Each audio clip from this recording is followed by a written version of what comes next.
കൂത്തുപറമ്പ് സമരത്തിലെ ജീവിക്കുന്ന രക്തസാക്ഷി പുഷ്പൻ ഓർമ്മയായി. 30 വർഷം നീണ്ട കിടപ്പ് ജീവിതത്തിനൊടുവിലാണ് ചൊക്ലി മേനപ്രത്തെ പുതുക്കുടി പുഷ്പൻ മരണത്തിന് കീഴടങ്ങിയത്. കോഴിക്കോട് ബേബി മെമ്മോറിയൽ ആശുപത്രിയിൽ ശനിയാഴ്ച വൈകിട്ട് 3:30 അന്ത്യം. ഓഗസ്റ്റ് മാസം 2 വൈകിട്ടാണ് അതീവ ഗുരുതരാവസ്ഥയിൽ ആശുപത്രിയിൽ പ്രവേശിപ്പിച്ചത്.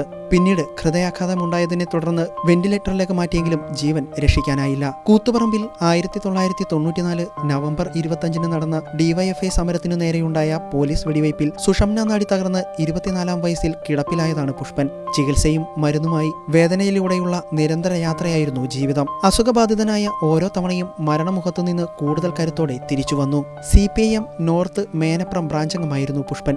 പുഷ്പനെ കാണാൻ ചെഗുവേരയുടെ മകൾ അലിഡ ഗുവേര ഉൾപ്പെടെ 100 ആളുകൾ ഇതിനകം മേനപ്രത്തെ വീട്ടിലെത്തിയിരുന്നു. ബാലസംഘത്തിലൂടെയാണ് പുഷ്പൻ ഇടത് രാഷ്ട്രീയത്തിലേക്ക് എത്തുന്നത്. നോർത്ത് മേനപ്രം LP സ്കൂളിലും ചൊക്ലി രാമവിലാസം സ്കൂളിലുമായി 8ാം ക്ലാസ് വരെ പഠിച്ചു. സ്കൂളിൽ SFI പ്രവർത്തകനായിരുന്നു. വീട്ടിലെ പ്രയാസം കാരണം പഠനം നിർത്തി അണ്ടിപ്പീടികയിലെ പലചരക്ക് കടയിൽ ജോലിക്കാരനായി.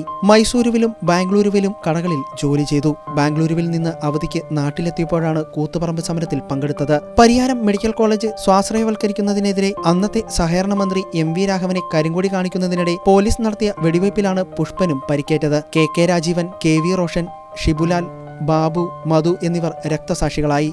ജീവിക്കുന്ന രക്തസാക്ഷിയായി പുഷ്പൻ തളർന്ന ശരീരവുമായി ഡിവൈഎഫ്ഐയുടെയും SFIയുടെയും സമ്മേളനങ്ങളിൽ പലവട്ടം എത്തിയിരുന്നു. ഡിവൈഎഫ്ഐ നിർമ്മിച്ചു നൽകിയ വീട്ടിലായിരുന്നു താമസം. CPM സംസ്ഥാന സെക്രട്ടറി കോടിയേരി ബാലകൃഷ്ണന്റെ ഭൗതിക ശരീരം കാണാൻ പൊതുദർശനത്തിന് വെച്ച തലശ്ശേരി ടൗൺ ഹാളിലാണ് ഒടുവിലെത്തിയത്. കർഷക തൊഴിലാളികളായ പരേതരായ കുഞ്ഞിക്കുട്ടിയുടെയും ലക്ഷ്മിയുടെയും 6 മക്കളിൽ 5ാമനാണ് പുഷ്പൻ.